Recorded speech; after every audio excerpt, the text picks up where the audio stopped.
Come in. That's right. Find a place where you can be still.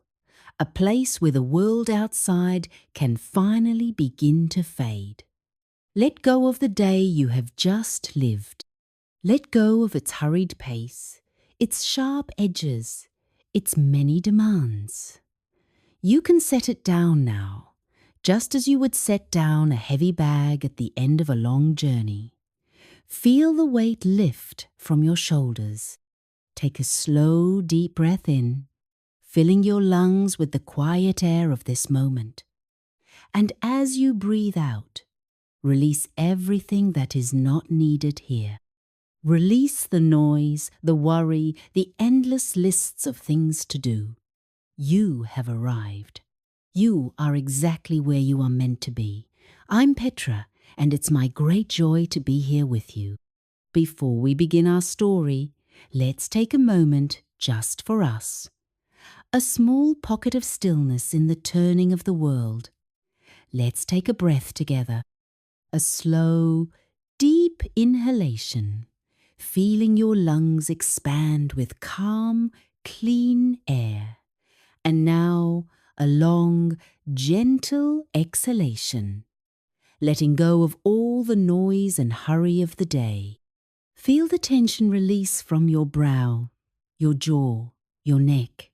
Let your shoulders fall away from your ears. There is nowhere else to be.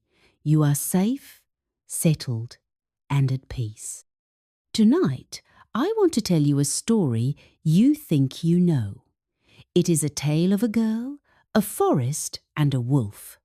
But we will not rush down its familiar path. We will wander. We will linger in the dappled sunlight and the deep shadows.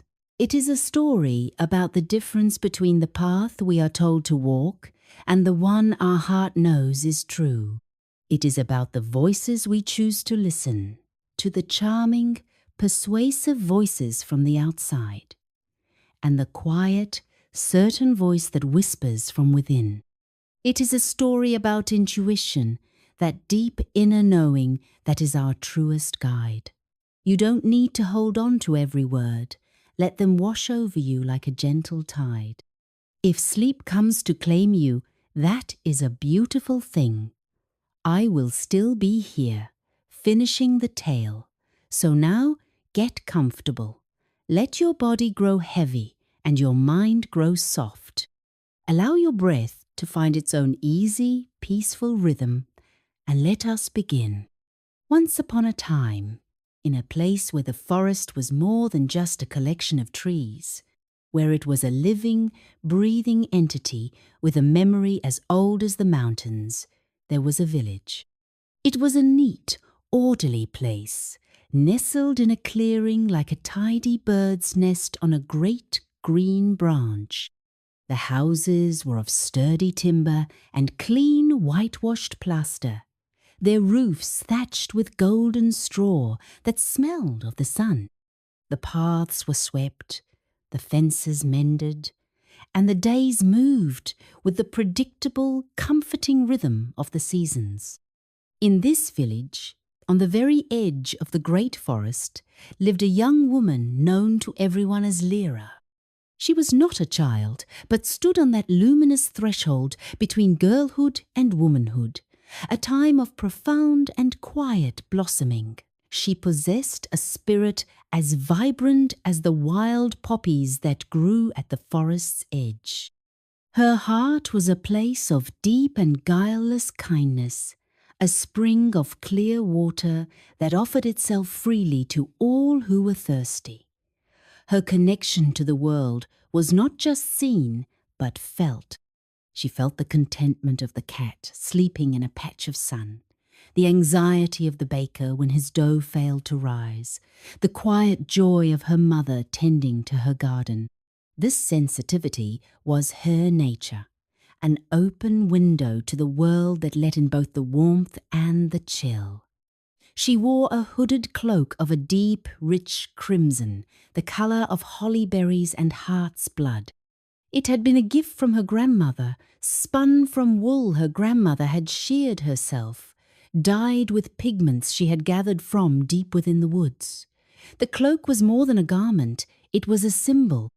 It was the colour of life, of vitality, a splash of defiant warmth against the cool, deep greens and browns of the forest. When Lyra wore it, she felt wrapped in her grandmother's love, a tangible connection to the woman who lived, where the village's neat paths came to an end. Her mother, a practical woman whose life was defined by the visible and the knowable, loved Lyra fiercely. But she also worried about her daughter's dreamy, sensitive nature. "The world is a straightforward place, my dear," she would often say, her hands busy with mending or kneading. "Stay on the path, speak when spoken to, and do not dawdle. There is safety in the known road." It was a philosophy born of love, a desire to protect her daughter by building a fence of rules around her. One morning, her mother came to her with a basket filled with fresh bread, a wheel of cheese, and a small pot of honey. "Your grandmother has taken to her bed," she said, her voice laced with a gentle concern. "It is just a seasonal chill, a weariness of the bones, but she would be cheered by a visit. Take this to her. And remember, Lirago directly. The path is clear. Do not stray from it for any reason. The forest is deep, and it is not wise to linger." Lyra took the basket, her heart filled with a mixture of love for her grandmother and a quiet, thrumming excitement for the journey. For her, the path through the forest was not a danger to be avoided, but a pilgrimage, a journey to a place of deeper knowing, to the heart of the woods where her grandmother and a different kind of wisdom resided. Lyra's grandmother was not a feeble old woman, a fragile figure waiting to be rescued. She was a woman made of the same resilient elemental stuff as the ancient trees that surrounded her cottage. Her name was Sylvana, and her life was a testament to a wisdom that the village, with its neat fences and straight paths, had long ago begun to forget. She lived alone in a small, sturdy cottage in the very heart of the forest, not out of loneliness, but out of a deep and abiding companionship with the wild world. Her face was a beautiful map of her long life, every line a story, every wrinkle a lesson learned. Her eyes, the colour of moss and river stones, held a light that was both sharp and deeply compassionate. She was a healer, a woman who knew the secret names of the herbs and the rhythms of the moon. The people of the village would come to her quietly when their formal remedies failed, seeking a poultice for a stubborn wound or a tea to soothe a troubled spirit. She understood that illness was not always an enemy to be fought, but sometimes a message to be listened to, a season of the body that required not battle, but rest and surrender. Her current ailment was just that, a deep, wintry weariness, a natural drawing inward of her life force, like the sap of a great tree retreating to its roots to wait for spring. She did not fear it. She welcomed the quiet, the stillness, the chance to listen to the slow, deep pulse of her own life. Her cottage was a reflection of her soul. It was a single room, filled with the scent of drying herbs, beeswax and wood smoke. Bundles of lavender and yarrow hung from the rafters, and shelves were lined with glass jars of mysterious earthy powders and tinctures. A fire always slumbered in the stone hearth, and a great, sleepy cat was usually curled on the worn armchair beside it. For Lyra, visiting her grandmother was like stepping into another world, a world where time moved differently, where the language of the rustling leaves and the whispering wind was understood and respected. It was a world of intuition, of feeling, of a truth that could not be measured or weighed, but was known in the bones. The path to her grandmother's cottage was, for Lyra, more than a simple walk. It was a transition between these two worlds, from the bright, clear-cut logic of the village to the deep, shadowed mystery of the forest. The journey was a preparation, a shedding of the village's rules and expectations, allowing her to arrive at her grandmother's door with a heart that was open and ready to listen. As she stood on her own doorstep, the crimson cloak settled around her shoulders and the heavy basket on her arm. She felt the pull of that other world, the call of the deep woods, and the promise of the quiet, profound wisdom that waited for her at the end of the path. She kissed her mother goodbye, promised to be careful, and set off, her small, determined figure, a bright spark of life against the immense, ancient backdrop of the forest. Far from the village, in the deep, untrodden parts of the woods where the shadows were oldest, lived the wolf. He was not a monster, not a creature of pure evil. He was something older and in some ways more complex. He was the embodiment of the forest's wild, untamed intelligence. He was a creature of perfect economical instinct, a masterpiece of survival sculpted by millennia of hunger and cunning. His coat was the colour of shadow and smoke, his eyes the yellow of a winter moon, and he moved through the undergrowth with a silence that was absolute, a ghost of purpose. His world was one of pure, unadulterated sensation. He knew the world through his nose, which could read the history of a single footprint, and through his ears, which could distinguish the terrified heartbeat of a mouse from the rustle of a falling leaf. He lived in a state of constant, sharp-edged awareness, a stark contrast to the blunt, muffled senses of the villagers he sometimes observed from the forested hills above their tidy homes. They seemed to him a strange and clumsy species, deaf to the world's true music, blind to its subtle signs. They moved in straight lines, their minds cluttered with noise, their hearts guarded and opaque. The wolf was old, and his age had brought with it a profound and gnawing loneliness. He was the last of his kind in this part of the forest, a solitary king of a silent kingdom. His hunger was no longer just the simple physical need for food. It had become something more complex, something colder. It was a hunger for engagement, for a challenge, a desire to pit his keen, sharp-honed intellect against a worthy opponent.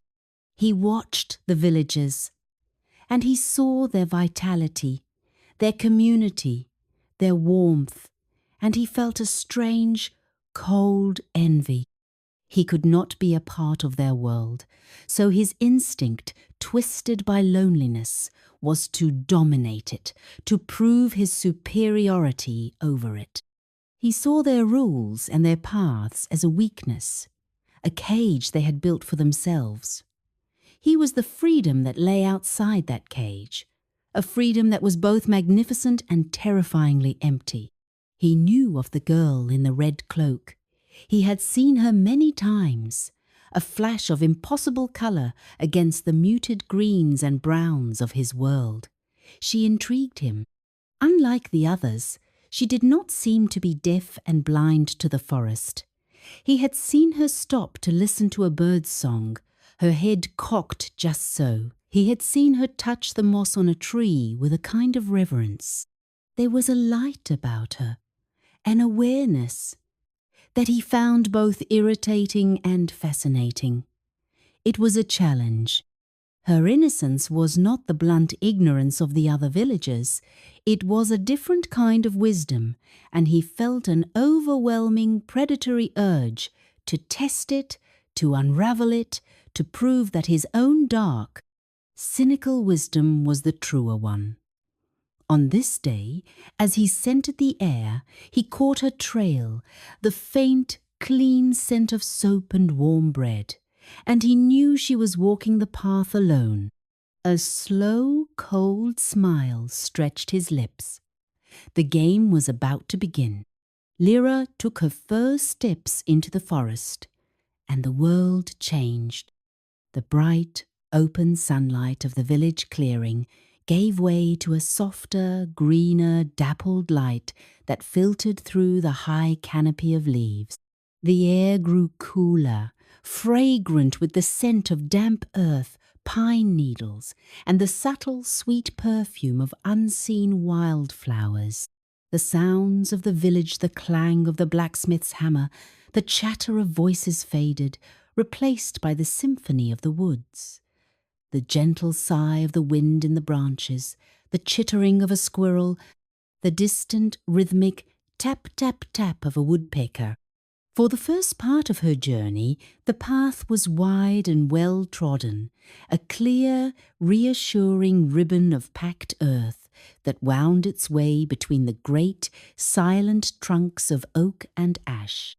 This was the forest's antechamber, a space that still felt connected to the human world, a place of fairy tales and childhood picnics.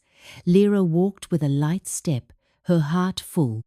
She felt a sense of freedom here, a release from the watchful eyes of the village. She hummed a little tune, her crimson cloak swishing gently behind her. She was not afraid. This part of the forest was a friend, a familiar and beloved place. She greeted the trees as if they were old acquaintances, her hand brushing against the rough bark of a pine, her fingers tracing the delicate pattern of lichen on a fallen log. She saw the world with the clarity of a poet, noticing the small, perfect details that others rushed past. She saw the way a spider's web, strung between two ferns, held the morning dew like a necklace of tiny diamonds. She saw the flash of iridescent blue as a dragonfly darted over a patch of sun. She saw a family of mushrooms, their red and white caps like a tiny secret village at the base of a great oak.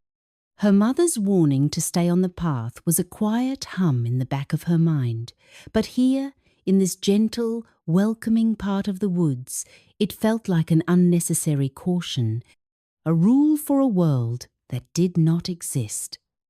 The path itself seemed to encourage her to look around, to appreciate the beauty that flanked it on both sides. It was a path that led not just to her grandmother's house, but through a living, breathing world of wonder. Lyra's senses were wide open, and she drank in the beauty of the forest with a joyful thirst. She was so absorbed in the small miracles around her that she did not notice the change in the quality of the silence up ahead. She did not hear the subtle cessation of the birdsong, nor did she see the flicker of a grey shadow that moved with impossible speed through the deeper woods, paralleling her own, more leisurely pace. The forest was watching her, and its oldest, most cunning mind was taking her measure. As the path narrowed and the trees grew closer together, marking the transition into the deeper, wilder part of the forest, he emerged. The wolf did not crash through the undergrowth or announce his presence with a growl. He simply materialized, stepping out from behind the trunk of an ancient yew tree onto the path ahead of her. He was a fluid, silent presence, so perfectly a part of the shadows that for a moment he seemed to be made of them. Lyra stopped, her breath catching in her throat. He was larger than she had imagined any wolf could be, his form a perfect union of lean, graceful power and latent menace. But it was his eyes that held her. They were not the eyes of a simple beast. They were ancient and intelligent, glowing with a cold yellow light that seemed to see not just her, but through her. Then he did something utterly disarming. He dipped his great head in a gesture that was almost a bow, a parody of courtly manners. "Good morning, little Crimson," he said, his voice a low, gravelly purr that was surprisingly gentle. It was a voice that seemed to carry the resonance of the deep earth, and it was laced with a charm as smooth and dangerous as black ice. Lyra was startled, but her upbringing, her mother's constant admonitions to be polite, took over. "Good morning, sir," she replied, her own voice a little shaky. "You are far from home, are you not?" The wolf continued, taking a slow, deliberate step closer. He moved with a languid grace that was mesmerizing. "The village is a long way behind you, and the path ahead is long and lonely. I am going to my grandmother's house," Lyra explained, clutching her basket a little tighter. "She is unwell, and I am taking her some bread and honey." "How wonderfully kind," the wolf purred, and his lips drew back in what might have been a smile, revealing a brief, terrifying flash of white teeth. "A good heart in a dangerous world. Your grandmother must live very deep in these woods." He was not asking questions. He was gathering information, mapping her journey, assessing her purpose, and all the while, his intelligent eyes were gauging her reactions, searching for the edges of her fear and the limits of her naivety. Lyra felt a tiny, cold flicker of unease, a dissonant note beneath the warm surface of his words. It was the whisper of her intuition, the primal part of her that recognized the predator beneath the polished charm. But the wolf was a master of his craft. He sensed her hesitation and immediately shifted his approach, his posture becoming less imposing, his voice softer, more conspiratorial. He was weaving a spell of words, a net of charming deception.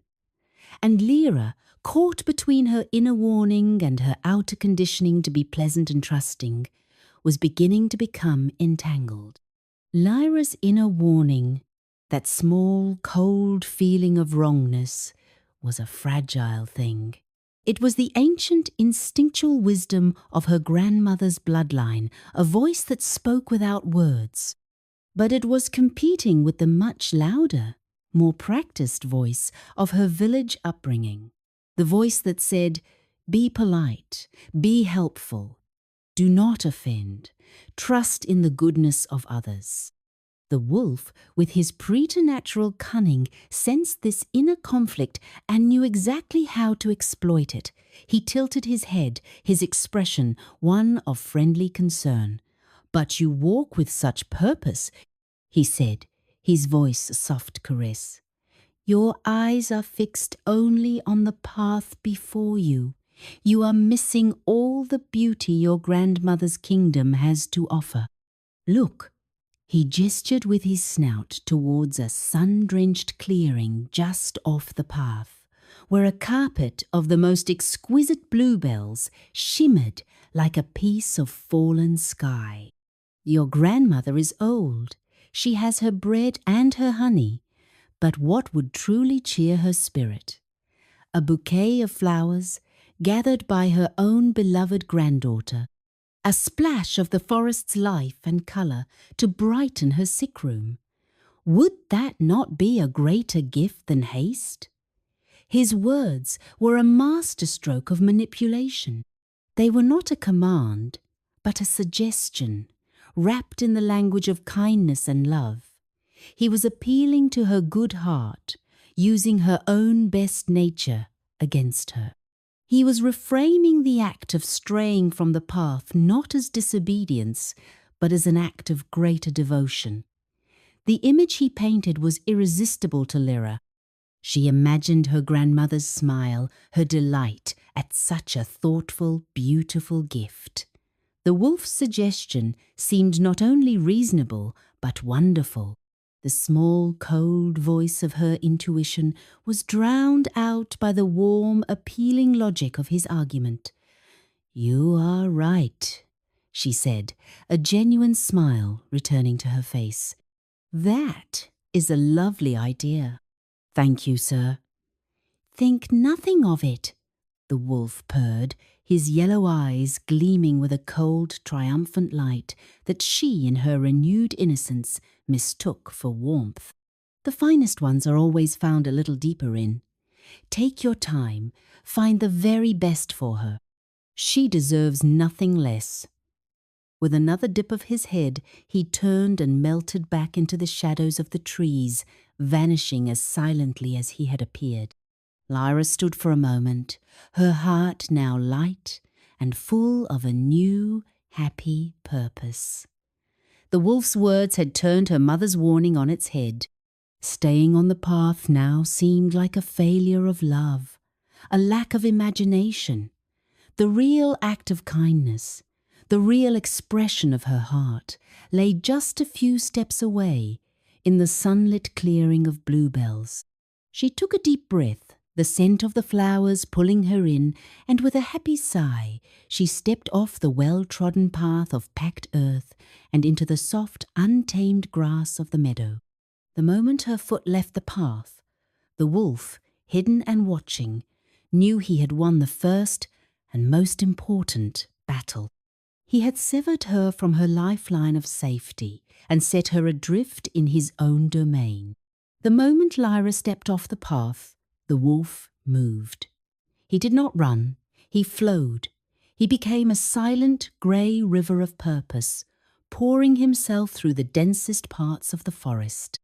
The trees that were an obstacle to her were a pathway to him. He moved with an absolute economy of motion, his paws making no sound on the thick bed of pine needles. This was his world, his chessboard, and he knew every move, every shortcut, every secret way. The forest that was a place of wonder and distraction for Lyra was, for him, a simple, three-dimensional map leading to a single destination, the grandmother's cottage. As he loped through the deep woods, his mind was a cold, clear engine of calculation. He replayed his conversation with the girl, savouring his own cleverness. He had read her perfectly, her innocence, her desire to please, her sensitivity. He had turned her own virtues into a weapon against her. It was a flawless piece of work, and he felt the cold thrill of a master craftsman admiring his own handiwork. His thoughts were not of the meal to come. That was a simple, biological certainty. His deeper satisfaction came from the intellectual victory, the triumph of his cunning over her goodness. He saw the world as a brutal, simple place. There were the predators and the prey, the cunning and the foolish, the ones who ate and the ones who were eaten. He was proving his place at the top of that food chain, not just with his teeth, but with his mind. He crossed a gurgling stream in a single, silent leap, his reflection a fleeting shadow on the water's surface. He climbed a steep, rocky ridge with an effortless grace, his claws finding purchase where there seemed to be none. His journey was a stark, brutal poem of efficiency, a direct contrast to Lyra's meandering, sensory ballad. He was the straight line, the arrow shot towards its target. She was the butterfly, flitting from flower to flower, lost in the beauty of the moment, utterly unaware that the moment was a trap. As he drew nearer to the clearing where the cottage stood, his pace slowed. The final stage of the game required a different kind of skill. He crept to the edge of the tree line, his body low to the ground, and watched the cottage. He saw the thin curl of smoke from the chimney, smelled the faint herbal scent of the old woman within.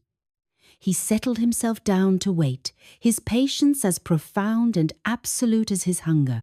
He would let the girl wander.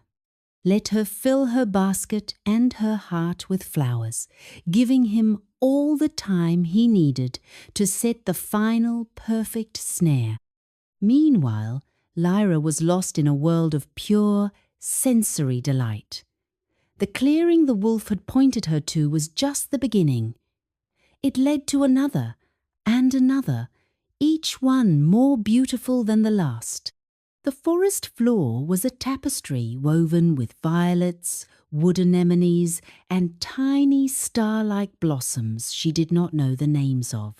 The air was thick with the drowsy hum of bees and the sweet, heavy scent of pollen. The sunlight, no longer filtered through a dense canopy, poured down, warming her shoulders and making the whole world seem to shimmer with a magical golden light. She completely forgot her mother's warning. She forgot the path. She forgot time itself.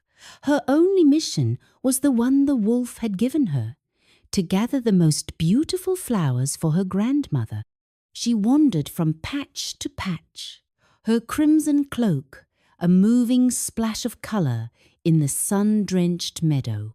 She was meticulous in her work, choosing each bloom with care, her fingers gentle on the delicate stems.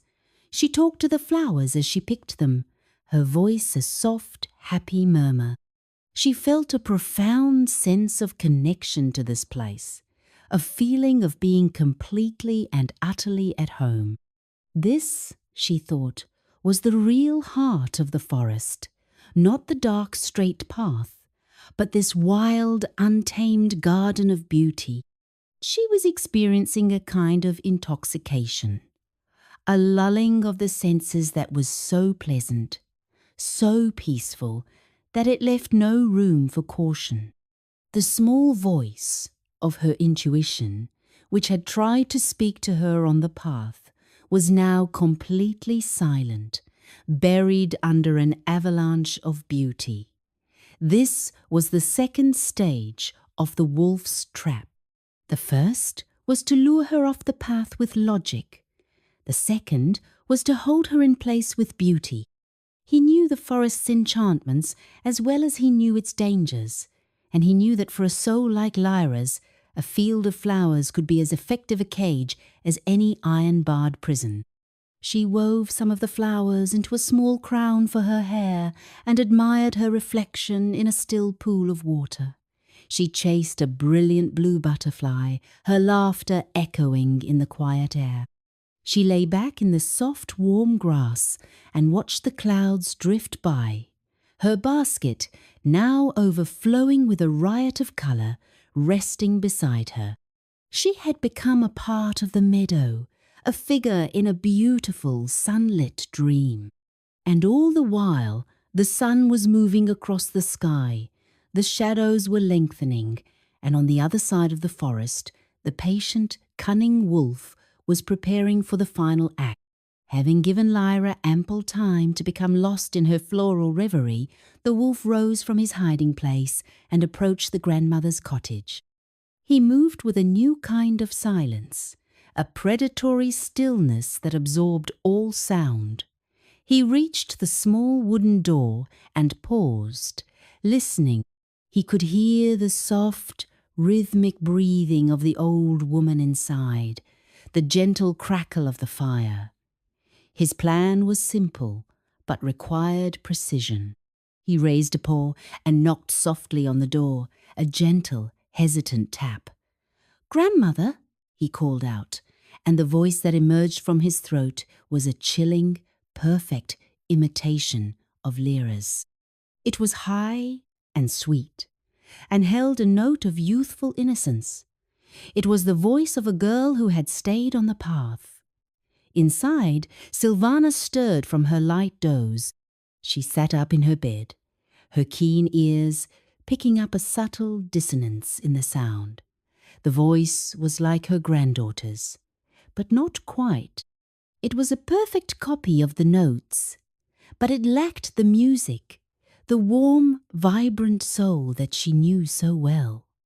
It was like looking at a perfect painted flower that had no scent. A flicker of ancient animal caution sparked in her heart.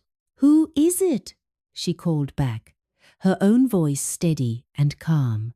"It is I, Lyra," the wolf replied in his sweet, false voice. "I have brought you bread and honey to make you well." Sylvana lay back against her pillows, her mind sharp and clear. This was not her granddaughter. Her Lyra would have called out a greeting from the path. Her Lyra would have burst through the door with a hug and a flurry of happy chatter. This quiet, hesitant performance was wrong. She knew the forest and its creatures, and she knew that there were beings whose cleverness was a form of hunger. She knew that the greatest deceptions often wear the most beautiful masks. "The door is not locked, my dear," she said, her voice betraying none of her suspicion.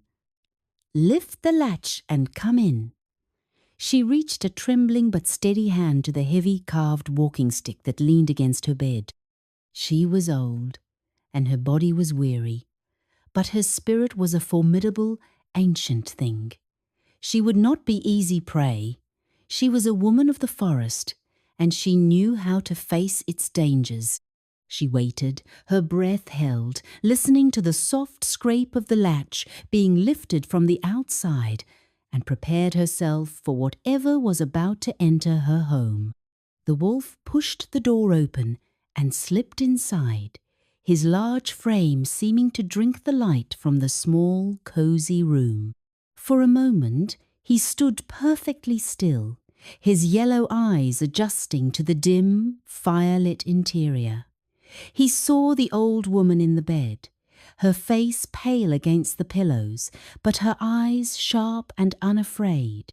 He had expected a frail, sickly creature, and he was momentarily taken aback by the strength he saw in her gaze. She was not afraid of him. It was a reaction he was not used to, and it irritated him. "You are not my granddaughter," Sylvana said, her voice a low, steady statement of fact, not a question. The wolf let the disguise of Lyra's voice fall away. "No," he purred, his own deep, gravelly voice filling the small cottage. "I am not."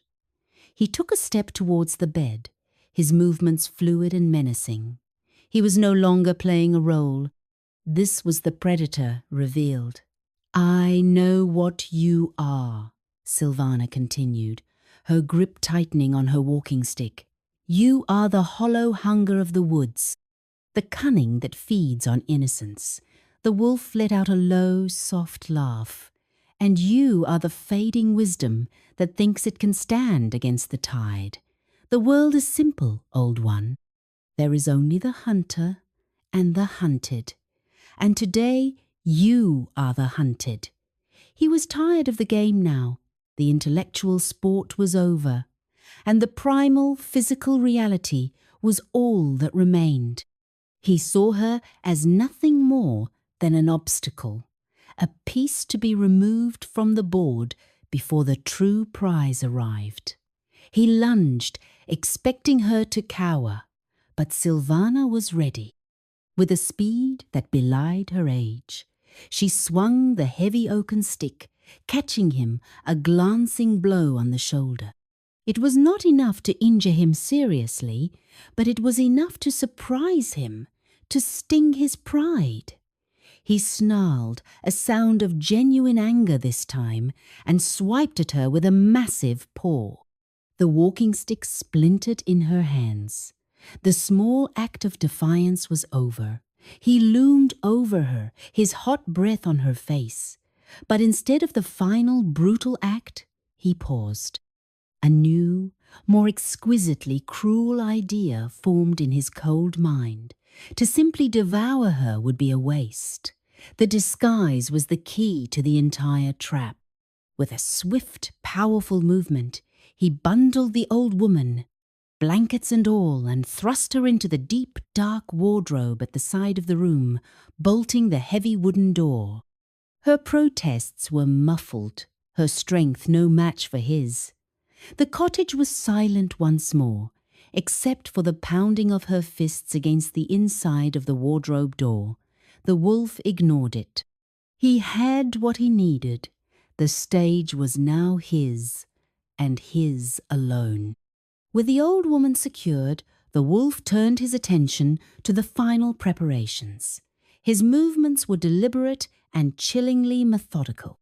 He went to the bed, the scent of the grandmother herb's soap and old age filling his senses. It was the scent of his disguise.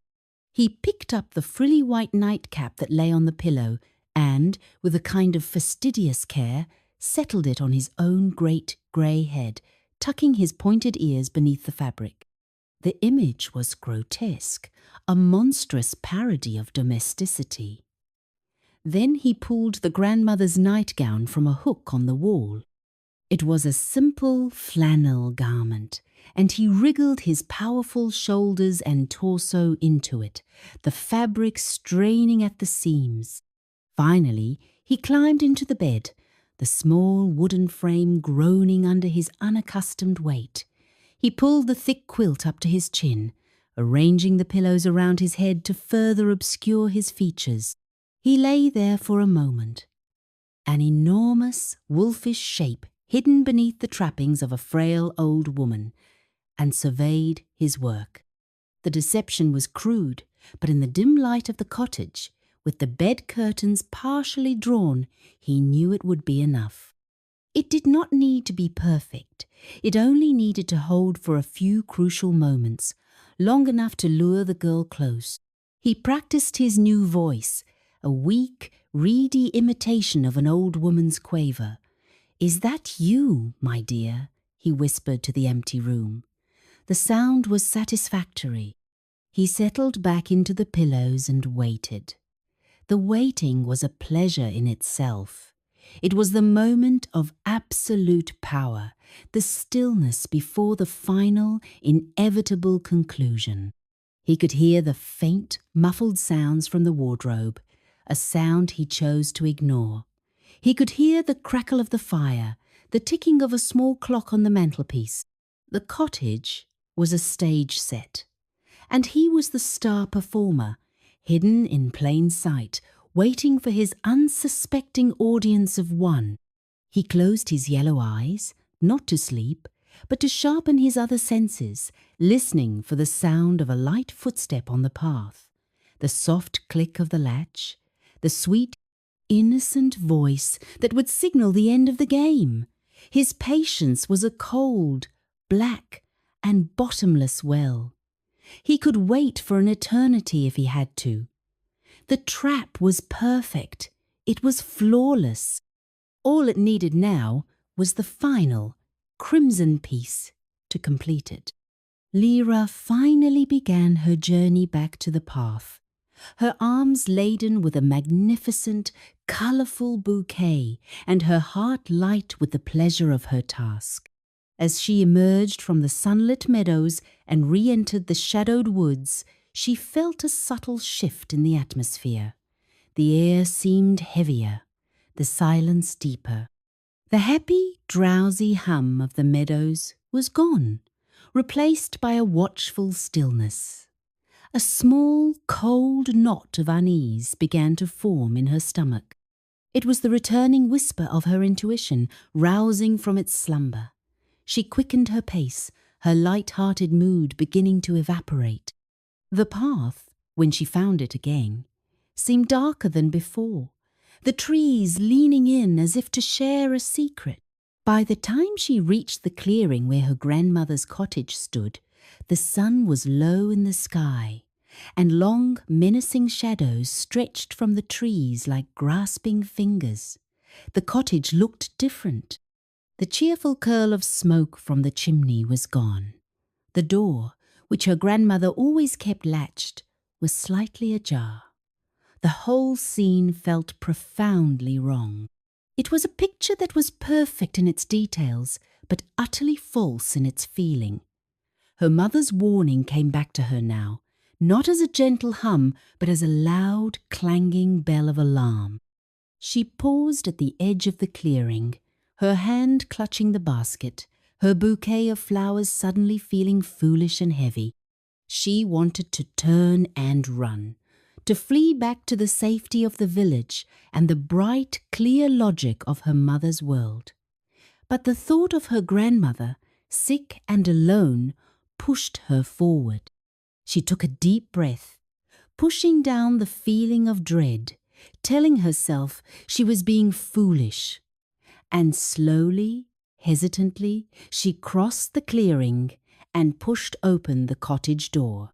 The room inside was dark. The fire burned down to a few sullen, glowing embers.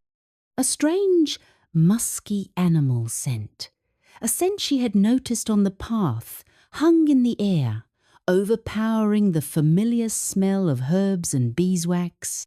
She saw a figure in the bed, almost completely hidden by the shadows and the blankets.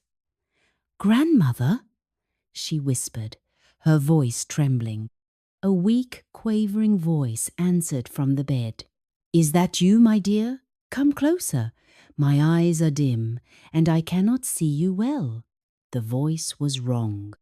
It was thin and reedy, where her grandmother's was low and resonant. But fear and love are a confusing mixture, and Lyra, desperate for everything to be all right, took another hesitant step into the room. Lyra moved towards the bed as if wading through a thick, invisible current of dread. Every instinct in her body was screaming that this was not her grandmother, that this was not a place of safety. But her mind, clinging to hope, tried to rationalize what she was seeing and hearing. Her grandmother was sick. Of course her voice would sound different. The room was dark. Of course she would look strange. She reached the side of the bed and peered at the figure tucked beneath the quilt. The frilly nightcap pulled low over its brow. The face was lost in the shadows. "Grandmother," Lyra began, her voice barely a whisper. "What big ears you have." It was a child's observation, a way of trying to make sense of a feature that was jarringly wrong. "The better to hear you with, my dear," the wolf replied, his voice a reedy, unconvincing quaver. The answer was meant to be reassuring, but it only amplified the sense of wrongness. Lyra leaned a little closer, her eyes struggling to pierce the gloom. "But grandmother," she said, her voice trembling, "what big eyes you have." She could see them now, two glowing yellow orbs shining out from the shadows of the nightcap. They were not the soft, moss-green eyes of her grandmother. They were the eyes of a hunter, ancient and cold. "The better to see you with, my dear," the wolf purred, the sound a low rumble beneath the thin, false voice. Her heart was pounding now, a frantic drum against her ribs. The illusion was shredding itself before her eyes. She could see the shape of the long snout beneath the quilt. "But, grandmother," she breathed, the words catching in her throat, "what big hands you have. The better to hold you with, my dear." As he spoke, a huge, grey, claw-tipped paw emerged from under the blanket and rested on the quilt. It was a moment of pure, terrifying clarity. This was not her grandmother. This was the charming, polite stranger from the path. This was the wolf. Her mind raced, connecting the dots of the day, the strange encounter, the suggestion to pick flowers, the time she had wasted. It was all a trick, a long, elaborate, and deadly trick. With the last vestige of her hope, she whispered the final, fatal question. "But grandmother, what big teeth you have!" The wolf threw back the covers. The disguise of the nightcap and gown fell away, revealing the great, grey, terrifying truth of him. "The better to eat you with," he roared, his true voice returning in a wave of triumphant fury, and he lunged. In that final, terrible moment, as the wolf lunged, time seemed to slow for Lyra. The carefully constructed world of her childhood, the world of safe paths and polite strangers, shattered into a million pieces. There was no one coming to save her. There was no rule to follow that could make this right. There was only the raw, terrifying reality of the predator and the prey. But in that fire of absolute fear, something new was forged within her. The quiet, hesitant whisper of her intuition, so long ignored, so easily silenced, erupted into a clear, commanding roar. It was the voice of her grandmother's wisdom, the voice of the forest's own wild resilience. She did not scream. She did not cower. In the split second before the wolf's jaws closed upon her, she acted. She threw the heavy basket of bread and cheese directly at his face. The surprising, solid impact momentarily stunning him. It was not a weapon, but it was a disruption, an unexpected move in a game he thought he had already won.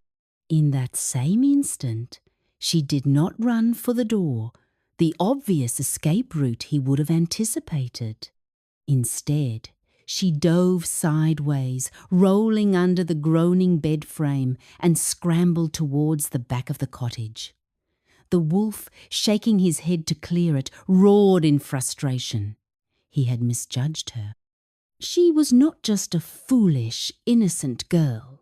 There was a core of fire in her, a spark of the same wild spirit that lived in him. As he scrambled off the bed to pursue her, his feet became tangled in the grandmother's long nightgown. He stumbled, giving Lyra another precious second. She reached the great stone hearth, her eyes scanning desperately for an escape or a weapon. She saw the heavy iron poker resting by the embers. She grabbed it, its weight solid and real in her hands. Just as the wolf freed himself and turned towards her, a thunderous banging came from the wardrobe. The old woman, hearing the commotion, was using her last reserves of strength to fight back, her muffled cries and the splintering of wood adding to the chaos. The combined, unexpected resistance from both granddaughter and grandmother rattled the wolf. His perfect intellectual trap had devolved into a messy, unpredictable brawl. It was in this moment of chaos that the door to the cottage burst open. A broad-shouldered woodsman, drawn by the terrible roaring, stood on the threshold, his axe held ready. He was not a saviour from a fairy tale, but a simple man of the forest, responding to a sound of profound distress. The sight of the man, the axe, the embodiment of human order and power, was the final, breaking straw for the wolf. His nerve, his cold, intellectual courage broke. He was a creature of cunning and shadow, not of open, physical confrontation. With a final, furious snarl, he abandoned his prize and hurled himself through the small cottage window, disappearing into the dark woods from whence he came. In the sudden, ringing silence, Lyra stood, trembling, the heavy poker in her hand. The woodsman rushed to the wardrobe, breaking the bolt and freeing the shaken but unharmed grandmother. Sylvana emerged and wrapped her arms around her granddaughter, holding her tight. They were safe. They had survived, not just because of a rescuer, but because of their own spirit, their own refusal to be passive victims. As Lyra stood wrapped in her grandmother's embrace, she knew she was no longer the same girl who had started down the path that morning. The forest had tested her, and she had not been found wanting.